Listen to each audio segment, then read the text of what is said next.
is na paggamit ng kanilang kapangyarihan, abuse of power. Tayo yung mag-contempt sa kanila. At huwag tayong pumayag na magpakulong sila ng mga inosenteng tao. Gaya kay Attorney Harry Roque, na sinabihan nilang pugante. Ngayon, nagsalita ho si Attorney Harry Roque at lumutang ho ngayon lang. Di natin alam kung saan. Wala naman siyang sinabi. Pero bigyan po natin ng pagkakataon mapakinggan itong si Attorney Harry Roque. Magandang araw sa inyong lahat, ha? Siyempre, narito na naman tayo sa Spokes Hour. Siguro alam niyo na po, no? Pina-aaresto na naman ako ng Kongreso. Alam niyo naman, dati na nila talagang plano yan. Ang totoo po niyan, kaya ako pinupuruhan ng Kongreso dahil ako daw ang pinaghihinalaan ni Speaker na ako daw ang nagkalat noong pulboronic video na ibinroadcast ni Maharlika. Alam niyo po, that's giving me too much credit. Kasi siyempre, yung makaka-access lang ng pulboronic video, yung nakakalapit kay Presidente. Hindi naman ako nakakalapit kay Presidente. Tumakbo nga ako ng senador sa Unity, pero hindi naman kami naging malapit, no? Kahit anong gawin ko, talagang hindi naman talaga ako naging malapit sa kanya. Kasi talagang parang may distansya siya kapag bagong tao, no? Yun yung aking na-discover. Kaya nag-give up na rin ako. Sabi ko, di wag. Pero anyway, kaya po talaga sa mulat-mula, pinupuruhan nila ako.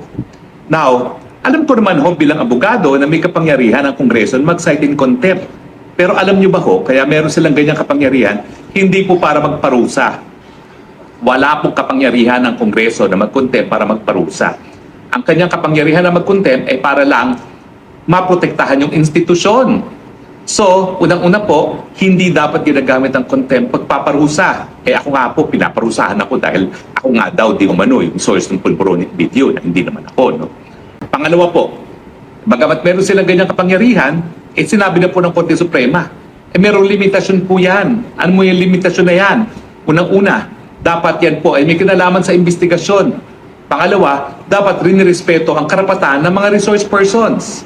Now, anong kinalaman po ng aking Statement of Assets, Liabilities, and Net Worth sa POGO? Di ba po, ang iniimbestigahan ay POGO? Anong kinalaman ng aking mga income tax return sa POGO? Anong kinalaman ng bentahan ng pamilya ko ng lupa sa POGO? Anong kinalaman ng estate ng aking tiya sa POGO? Wala po. Ang katotohanan, wala silang mahanap na link sa akin sa POGO. Dahil sinabi na nga ni Cassie Ong na hindi talaga ako involved sa Lucky South. Pero dahil wala silang mahanap na link sa akin sa POGO, humahanap sila ng butas. Kasi ang sabi nga ni Cassie Ong, wala akong kinalaman sa Lucky South. Ang hinawakan ko lang kaso ng ejectment. So siguro naman naintindihan ninyo kung bakit pati yung mga medical records ko anong pakialam ng mga medical records ko at ng misis ko sa investigasyon sa POGO. At nakita nyo naman talaga yung tiya ko na namatay na, yung kanyang estate, anong kinalaman dyan? So sa akin po, hindi po ako, unang-una hindi ako pugante sa batas. Hindi po yung sinasabi ni East Barbers, the barbers na ako daray pugante. Hindi po. Ang contempt of Congress, ikaw ay pinarusahan, pinapakulong ng Kongreso. Pero wala po akong batas na linabag. Nagsampa na po sila ng kaso laban kay Cassie at dun sa iba pang mga involved sa Lucky South 99. Hindi po ako kasama sa kahit anong kaso. Nagsampa nila ng kaso dun sa kay Alice Guo sa Banban. Hindi rin po ako kasama doon. So wala po akong kasong hinaharap sa piskalya o sa hukuman. Ang kaso ko lang po dahil ayaw ko nga ibigay mga dokumento na wala naman pong kinalaman sa investigasyon ng POGO. At nandyan nga po yung desisyon ng Begson bilang authority na hindi mapipilit na ibigay ang mga dokumentong wala kinalaman sa investigasyon. Hindi nga po siya po pwedeng tanungin ng mga bagay-bagay na walang kinalaman sa investigasyon. Kasi ang nangyari dun sa Begson, nagkaroon na po ng kaso Ang iniimbestigahan nila parang nagkaroon daw ng korupsyon dahil yung mga korporasyon ni Cocoy Romualdez di umano ay binili ng Lopa family na kamag-anak ni Cory Aquino. Ang sabi ng korte, hindi naman yan legislative in aid, hindi naman yan in aid of any legislation. Wala talagang batas na bubuuin. Ang gusto lang ma-establish, corrupt din yung mga kamag-anak ni Cory. Sabi ng korte, dahil hindi siya in aid of legislation, hindi dapat ituloy ang investigasyon at lalong-lalo na dun sa kaso ng Bengzon na meron ng kasong nakasampa sa ombudsman. So kung gusto po nila akong kasuhan ng unexplained wealth, excuse me, napag-aral naman po ako ng aking mga pamilya sa Amerika, sa London, tsaka sa UP, siguro naman hindi naman unexplained wealth po yan, no? At anongin yung mga kaklase ko, buhay naman ako sa isang gated community, hindi ko po pinag-aayabang yan. Kasi bilang Kristiyano po, talaga ang turo sa akin ng lola ko, baliwala po talaga itong mga material na mga possessions. Ang importante talaga, seek ye first the kingdom of God. Yan po talagang pinaniniwalaan namin. Pero, God has been good to the family. Dahil binigyan niya po kami ng lupain, dyan sa Parañaque, dati po ay taniman ng palay, biglang naging subdivision at naging commercial pa. Yan lang po yung swerte ng pamilya ko. No? Pero, yun nga po, bilang isang abogado, hindi naman ako po pwede na baliwalain ko ang karapatan ko. Lalong-lalo na itinuro ko naman sa aking mga estudyante sa UP Law kung anong dapat na sakop lamang ng legislative investigation. So ulitin ko po ha, hindi ako pugante dahil ako po ay lumabag sa batas. Pugante ako sa Kongreso lamang. Wala po akong pakialam.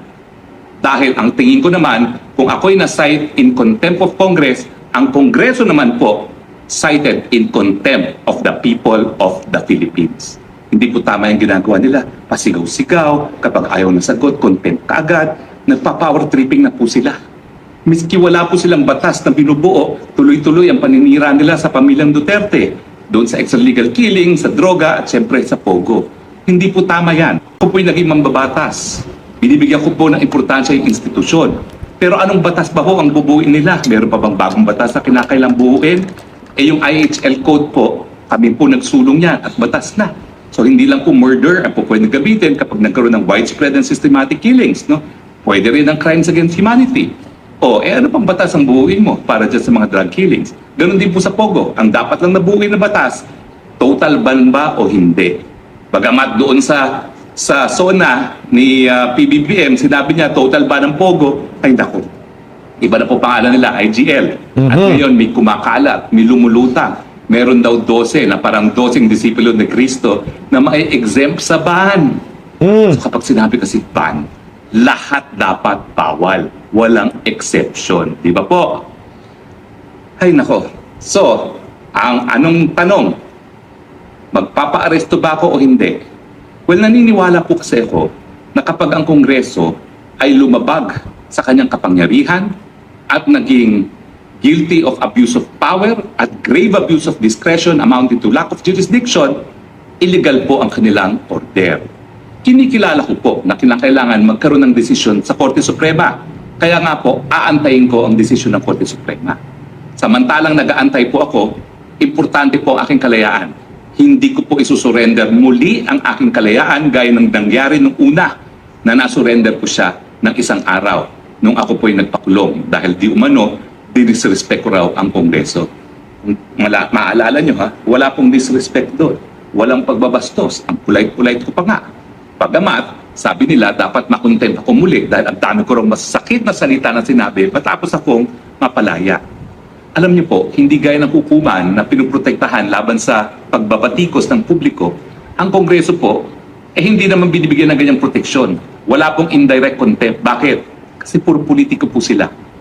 Kaya po nilang sumagot. Samantala ang mga West, pinuprotektahan laban sa mga pagbabatikos kasi hindi sila makasagot. Ang kanilang sagot ay doon lamang sa kanilang mga desisyon. So, mga kaibigan, hindi po ako pugante. Ako po isang ordinaryong mamamayan, pinaglalaban ang kanyang karapatan. Alam ko po na makapangyarihan ng mga congressmen. Alam ko po napakadami nila. Pero ako naman po, bilang ordinaryong mamamayan, may proteksyon. Ang tawag po dyan, ang Bill of Rights ng saligang batas at paninindigan ko po yan. Dahil kung hindi paninindigan ng mga ordinaryong mamamayan ng kanilang karapatan, tuluyan pong lalabagin ng mga power trippers. Aantayin ko po ang desisyon ng Korte Suprema. Kapag sinabi ng Korte Suprema, ilabas ang dokumento, ilalabas ko po yan. Pero sa ngayon po, antayin muna natin ang desisyon ng hukuman. At kung ako ay in contempt of Congress, tatanggapin ko po yon dahil ako naman, hinihimo ko ang aking mamamayang Pilipino, i-contempt of the people po natin ang Quad Committee at itong Kongreso. Maraming salamat po sa inyong patuloy na suporta at pagtangkilik, ha. Alam niyo po talagang nag-iisa lang ako. Ang kalaban ko, isang napakalaking institusyon, mga mayayaman, mga makapangyarihan, speaker, nakamag-anak pa ng presidente. Pero, nandyan po ang aking pananampalataya sa Panginoon at nandyan po aking paniniwala na ang sambayang Pilipino, suportado po kapag pinaninindigan ang karapatan ng mga ordinaryong mamamayan. Maraming salamat po at gaya ng aking palaging sinasabi, I love you, Philippines. You're the only country that I have because you're the only country, therefore, that I will have. Ayan na ho. Alam nyo po, Attorney Harry Roque, ako po ay natatakot anong mangyayari sa'yo. Ito sa akin lang, ha. Mukhang tama ho yung sinabi ni Maharlika na Attorney Harry Roque, huwag ka nang umuwi nung pagputok ng Polvoron video kasi gugurgurin ka talaga, ipapakulong ka talaga, di ba? Umiyak nga ho si Maharlika nung nakulong si Attorney Harry Roque. Ito sa akin lang, ha, mukhang yung ginawa ho kay Pastor Kibuloy, ganun din po ang mangyayari kay Attorney Harry Roque. Di ba si Pastor sa Kongreso din, tapos sa Senado?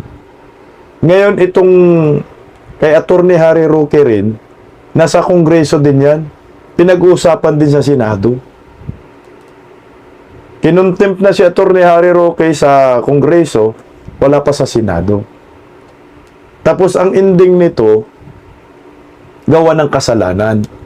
Napailan ng kaso si Mayor Alice Guo, si Cassandra, baka ang next nito si Attorney Harry Roque. Ang bottom line nito, Duterte pa rin ang direksyon ng Marcos admin. Pag makadikit ka talaga sa Duterte, delikado ka talaga ngayon. Yan ang nakikita ko, ha. Ito yung pattern ng Marcos admin. Hindi ba nagtataka ang taong bayan dito sa pattern na ito? Same-same lang. Pare-pareho lang. Kasi yung karapatan natin Bill of Rights. Kung hindi po natin ito ipaglaban, ano na ang mangyayari sa ating bayan? Aabusuhin lang tayo. Pag inabuso tayo, hindi tayo papalag, habang buhay na tayo aabusuhin. Yung nangyayari sa QGC, kay Pastor Kibuloy, ang liwanag sa sikat ng araw na pang-aabuso yung ginawa ng Marcos admin. Kung hindi po natin ito pag-usapan at hindi po natin tuligsain ang gobyernong ito, wala na. Yung nagawa sa isang malaking organisasyon, nagawa kay Attorney Harry Roque, abogado na yan, magaling na abogado, kaya rin po nila gawin sa mga maliliit na tao na bumabatikos sa kanila. Kaya naalala ko tuloy lagi yung sinasabi ni Palaka, na sa panahon daw ngayon, hindi na uso ang pambabatikos.